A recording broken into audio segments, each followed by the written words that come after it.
Ciao a tutti homebrewers e appassionati al mondo della birra artigianale. Io sono Gabriele e oggi parleremo di come fare la birra in casa con la tecnica E+G.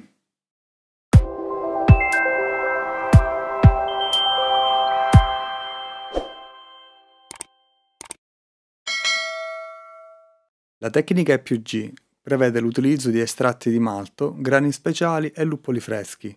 Questa tecnica ci permette di fare la birra in modo molto semplice, poco impegnativo e con pochi strumenti.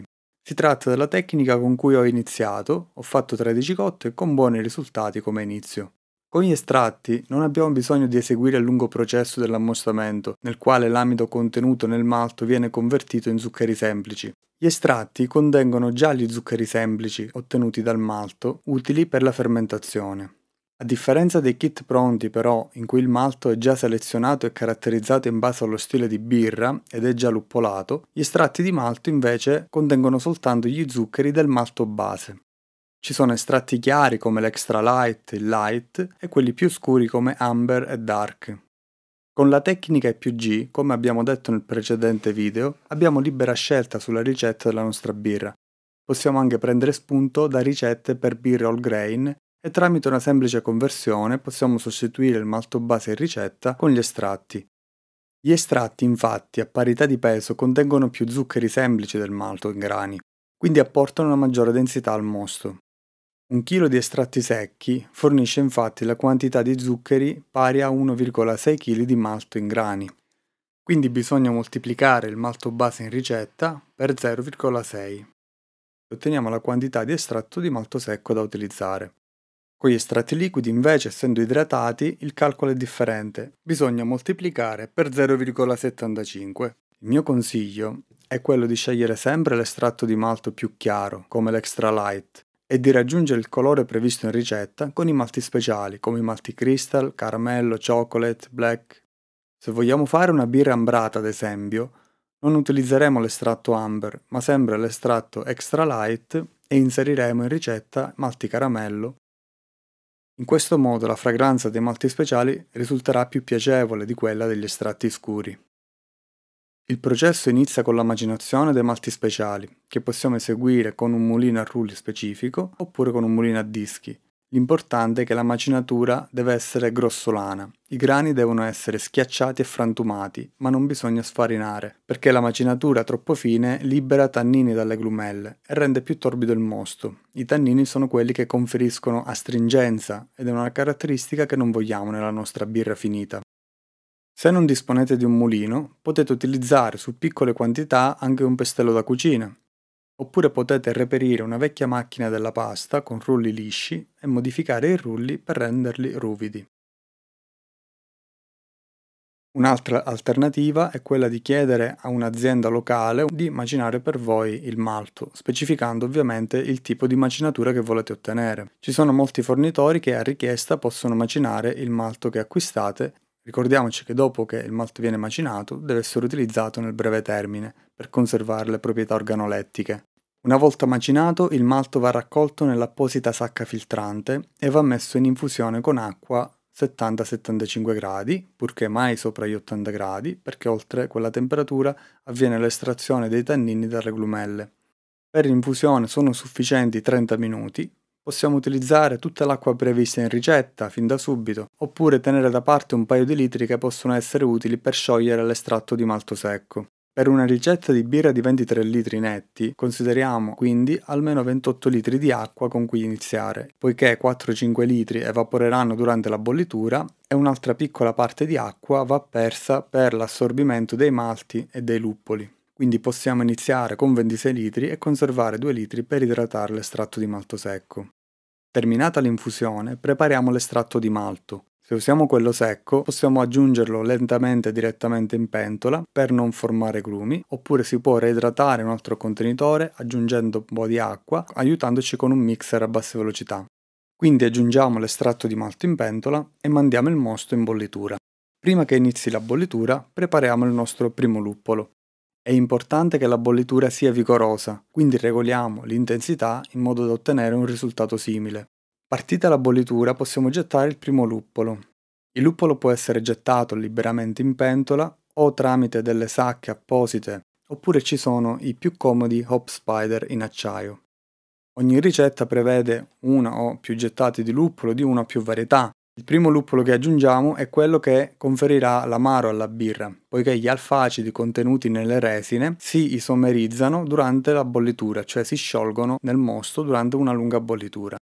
Il luppolo invece che aggiungiamo negli ultimi minuti sarà quello che conferirà meno resine, quindi meno amaro, ma rimarranno gli oli essenziali, quindi rimarranno più profumi e sapori, poiché gli oli essenziali del primo luppolo, essendo molto volatili, tenderanno a fuoriuscire completamente durante la lunga bollitura. La bollitura tradizionale dura circa 60 minuti. Alcuni stili di birra possono prevedere anche bolliture più lunghe, ma su questa tecnica non apporta nessun vantaggio seguire bolliture più lunghe.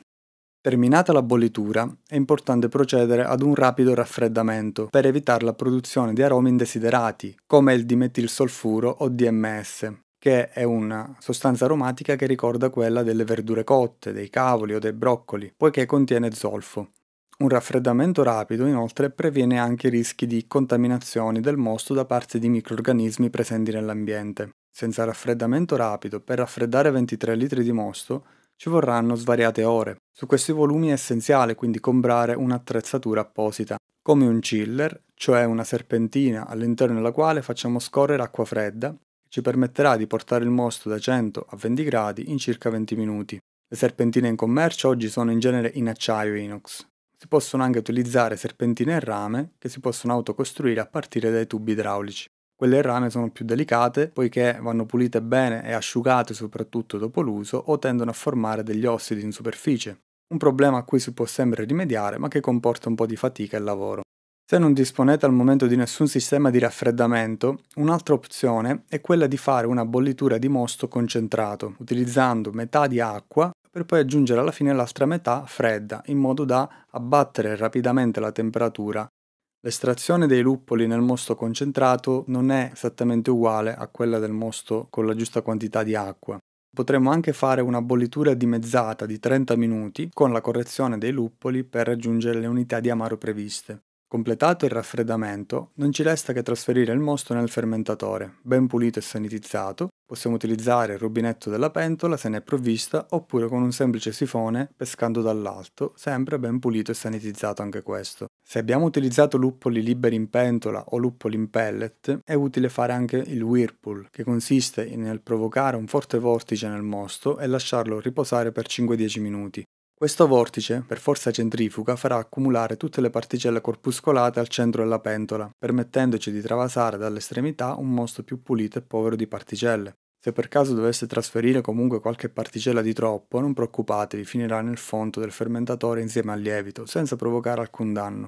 A questo punto preleviamo un campione del mosto per misurare la densità iniziale, cioè la quantità di zuccheri disciolti nel nostro mosto, con il quale poi possiamo calcolare il grado alcolico a fine fermentazione.